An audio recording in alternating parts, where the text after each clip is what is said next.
কথা বলবো ষাঁড় গরু এবং গাভী গরু নিয়ে। তো বেশি কথা বলবো না আজকে এই ভিডিওতে। তো ভিডিওটি শুরু করা যাক। আসসালামু আলাইকুম, আশা করি সবাই ভালো আছেন। আলহামদুলিল্লাহ আমি এবং আমরা সবাই ভালো আছি।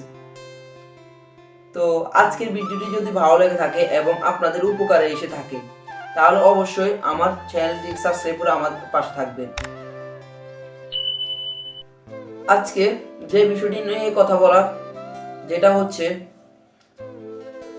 আপনি কি প্রথম খামারি, যেহেতু খামার চালু করার আগে অনেকের প্রশ্ন যে ষাঁড় গরু দিয়ে শুরু করবো খামারটা নাকি গাভী গরু দিয়ে শুরু করবো খামারটা। এখানে প্রশ্নের ভিতরে অনেক আজে বাজে মন্তব্য আসতে পারে, একজন এক মন্তব্য দিবে। তো আজকে আপনাদেরকে একদম সঠিক এবং পুরো প্রচেষ্টা খুলে বলার চেষ্টা করব। আপনি যদি ষাঁড় গরু কেনেন তাহলে আপনি ষাঁড় গরুটা বড় করতে করতে অনেক টাকা খরচ হতে পারে এবং কেনার সময় অনেক টাকা খরচ হতে পারে।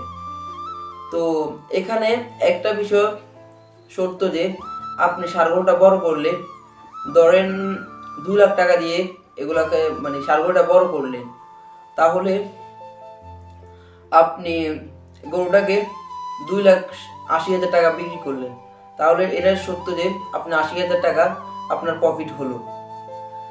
তাহলে আপনি গাভীর বেলা আসেন, তাহলে আপনি গাভীটাকে যখন নতুন কিনবেন বা কিনতে পারেন যখন, তো তখন ওর পিছনে সর্বোচ্চ 1 লাখ টাকা ধরেন ওর পিছনে ব্যয় করলেন।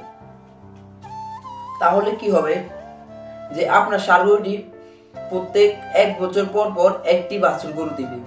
তাহলে ওইখানে অনেকগুলো গরু, একটি একটি বাছুর গরু থেকে আপনি অনেক টাকা ইনভেস্ট করে অনেক টাকা লাভ করতে পারবেন। এটা বলতেছি না যে ষাঁড় গরুতে লাভ কম, গাভী গরুতে লাভ বেশি। এটা সত্য যে গাভী গরুতে লাভ বেশি এবং ষাঁড় গরুতে লাভ বেশি আছে। তাও আপনি যেহেতু নতুন খামারি, তাহলে অবশ্যই গাভী গরুকেই বেছে নিতে পারেন।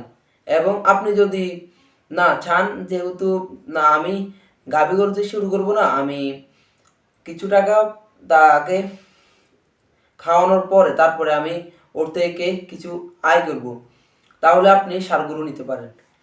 তো আপনাদের ভুল ধারণাগুলো আজকে এখানে ক্লিয়ার করতে পারছি কি না পারছি, তো অবশ্যই কমেন্টে বলবেন। আর যদি কারো মন্তব্য থাকে যে এটা হয় নাই কিংবা ওটা হয় নাই, কেন এটা হয়েছে ওইটা হয়েছে, তো এগুলো নিয়ে কমেন্টে বলবেন, আমি রিপ্লাই দেওয়ার চেষ্টা করব। তো আজকে ভিডিওটি এতটুকু পর্যন্ত। তো সবাই ভালো থাকবেন, সুস্থ থাকবেন। আসসালামু আলাইকুম। আর অবশ্যই চ্যানেলটিকে সাবস্ক্রাইব করে আমার পাশে থাকবেন।